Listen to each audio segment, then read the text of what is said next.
And today we are going to talk all about how to explain DeFi to your family at Thanksgiving dinner. There's lots of questions that you can ask to learn more about how someone thinks about money and banking and whether they know what Bitcoin is already, whether they know what crypto is. These are totally different profiles where you can start to dig in and explain what is DeFi. So this is peer-to-peer banking. It's banking without a bank, and it's all automated by software. Basically, financial services that exist in the world today without needing an intermediary. And so it's rather than user intermediary, it's user to user.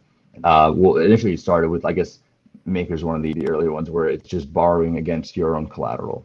And so that was the kind of the initial way. And then you started to see these borrowing and lending protocols where you have users can deposit different assets and they supply them to the platform. And then you have other users that want to borrow these assets. You have a user who owns stablecoins who just wants to earn interest on them. And so, and especially in a world where interest is hard to find, you have that exposure to a stable coin is really, it's a life raft for many people across the world. So this becomes one of the most basic use cases in DeFi. Or not, the ability to kind of leverage it in as many ways as possible, where if it's sitting in your, we'll just use it for example, if it's sitting in your MetaMask, it's very easy to